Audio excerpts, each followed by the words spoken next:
साथियों,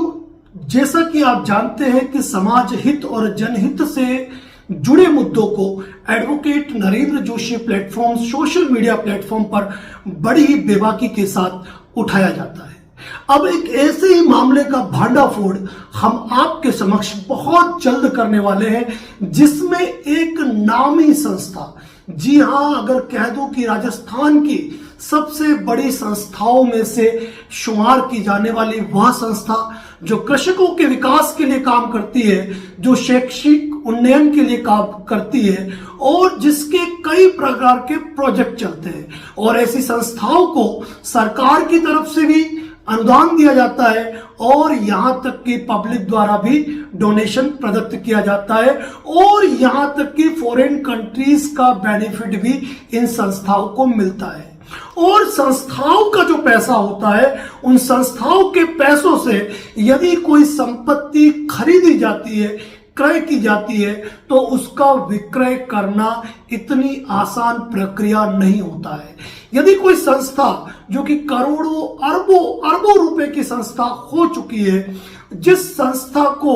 उन संस्थापकों ने, जिन्होंने कि इसका निर्माण किया, उन्होंने अपने खून पसीने से सींचा हो और उन्होंने एक सपना देखा हो कि यह संस्था विश्व में बड़ा नाम करेगी, वही संस्था यदि अपने नियमों को कोताक पर रखकर, विधि में दिए नियमों से परे जाकर और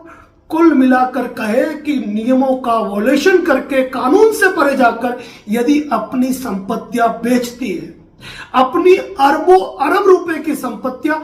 मात्र कुछ करोड़ रुपए में बेच देती है और उसका रजिस्ट्रेशन करवा देती है, यानी कि विक्रय पत्र पंजीयन निष्पादित करवा दिया जाता है, तो मुझे यह कहने की कतई आवश्यकता नहीं है कि डीएलसी रेट क्या है, मार्केट रेट क्या है और रिलायबल वैल्यू क्या है, और जो रजिस्ट्री होगी वो किस अमाउंट पे होगी, ब्लैक मनी क्या रहा होगा, रिलायबल वैल्यू क्या रही होगी, और क्या उसके लिए कानून में विहित प्रावधानों का इस्तेमाल पूरी तरीके से किया गया या नहीं किया गया। बहुत जल्द आपके सामने advocate Narendra Joshi YouTube channel पर हम एक ऐसी दस्तावेजी साक्ष्य के साथ आपके सामने प्रस्तुत करेंगे, एक ऐसी जानकारी जहां एक नामी संस्थान ने अरबों अरब रुपए की संपत्ति को मात्र कुछ करोड़ रुपए के अंदर विक्रय कर दिया।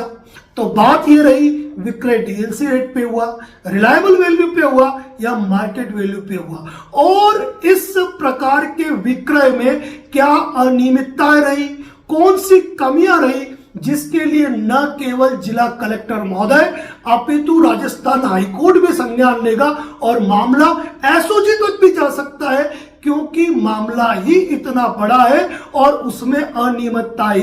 अनियमितता जो है वो उतनी हुई है। फिलहाल इस मामले में हमने कुछ दस्तावेज चाहे हैं उस नामी संस्थान से, यदि वह दस्तावेज मिल जाते तो ठीक है, वरना दूसरे तरीकों से उन दस्तावेजों को तलब किया जाएगा, और दस्तावेजों का नहीं प्रदान करना पूरी तरीके से यह साबित कर देगा